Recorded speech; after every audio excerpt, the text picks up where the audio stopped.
Oh my goodness. What a game last night. What a game, Cavs. What a game. You guys are probably coming here to hear me say I was wrong and that I'm stupid and yeah, all that, which you might be partially right about. But actually, let's relive what I said after games 1 and 2. After game 2, I said the Warriors are a much better team than the Cavs, and that's why they're probably gonna win.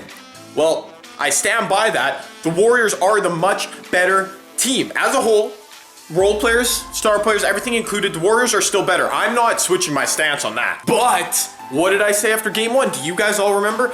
I said that the Cavs' big three could outplay the Warriors' big three. If the role players are kind of neutral in the game, like Sean Livingston and Barbosa and Iguodala aren't carrying, then I think the Cavs' star players are better. And what happened last night? The big three of LeBron, Kyrie, and JR just abused the Warriors. They outplayed, Kyrie and LeBron themselves outplayed Draymond, Clay, and Steph. So technically, I was right. But I will admit to being very wrong because after game 2, I was basically counting the Cavs out, and I'm still not saying they're gonna win now, but I did pick Cavs in 6, so I have to stick with that prediction.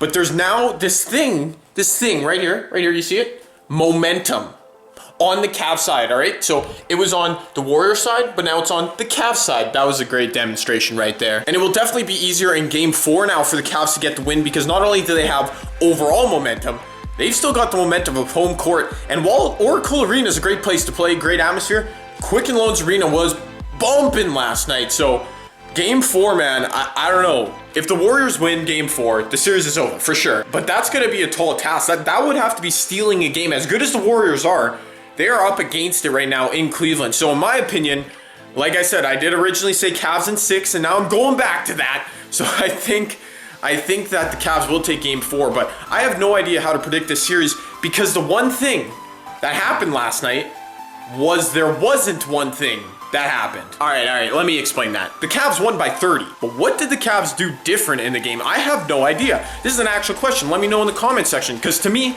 it's not like they switched LeBron onto Steph or made a tactical change like that. The boys just played defense. For the first time in this series, they played defense. Kyrie did an excellent job sticking with Steph's body right here, grabbing his jersey, sticking in there, not letting Steph get wide open looks. And I mean, LeBron was locked in. J.R. Smith was great defensively, and they were tipping balls. They were getting into passing lanes. Like, that's not a tactical change. That's just playing with heart, playing with this right here, playing with effort. And I think that's the only thing the Cavs really did. And of course, they made shots. I mean, Kyrie Irving lighting it up in the first quarter, LeBron getting his jumper going in the third, and J.R. Smith showing up. That was the difference. But, you know, that's a little scary because what if Kyrie and JR go cold again, especially when they get back to Oracle Arena in Oakland? What if they have 10 points combined? You know, are they going to start slacking off on defense? Because everything works together. When you play good offense, you want to play good defense. When you play good defense, it leads to good offense. I don't know if there's a tactical thing that the Cavs did that they can replicate. So that's good news for the Warriors. I think if the Warriors can just tighten up on offense and make shots, you know, they'll be back to usual. And of course, speaking of back to usual, 3 games, and we haven't seen Klay Thompson, Draymond Green, Steph have a good game together. We haven't seen Steph have one good game. So eventually, you'd think, law of averages, that Steph will break out in a game. So it'll be interesting to see when that happens. I'd say that would be most likely to happen in game 5 back in Oakland.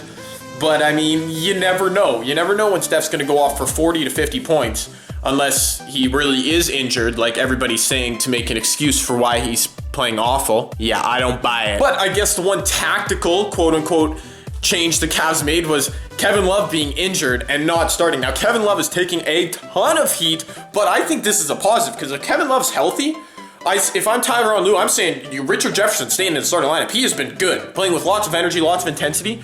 Well, then you got K-Love coming off the bench. And if K-Love plays 28 minutes off the bench, that could change the game because he'll have different matchups, he'll have different responsibilities. If you just go in there and say, K-Love, go lead the offense for 5 minutes while LeBron sits down, Kyrie sits down, well, you never know. This man did average 26 a game. So I think off the bench, maybe all the pressure's gone off K-Love. Maybe he'll play awesome. And he was pretty good in game 1, I will say. But for everybody saying that he should just stay injured, no, it's useful to have a guy that's 6'10", 6'11", can rebound and can shoot threes, even if it is off the bench in a more minimized role. Yeah, guys, let me know. Obviously, you're probably going to be hating on me a lot because after game 2, I was depressed counting the Cavs out. Now I'm all hopeful again, but what can I do, right? Like, I'm not an expert. all right? I'm just here giving my thoughts, and I'm led by emotions, okay? You know, I wear my heart on my sleeve. When LeBron loses, I don't like it, but when he plays good like he did in Game 3, I love it. But let me know, guys, how can the Cavs replicate this performance? Is there something they did? Is it as simple as Kevin Love not starting? Is that all there is? And if you're a Warriors fan, how are your Warriors going to close them out? Because looks like the momentum has completely shifted to the Cavs. Are you worried at all, or is this still Warriors in 5? I don't know. Just leave me a comment and leave me your thoughts on how Game 4 is going to go. Is it going to be the same thing again? Is it going to be different? Yeah, at least for today and last night and tomorrow until Game 4, I'm going to be happy again, you know? No more depressed Jay Canada, okay? No more. All right, I'm going to stop crying now. Peace.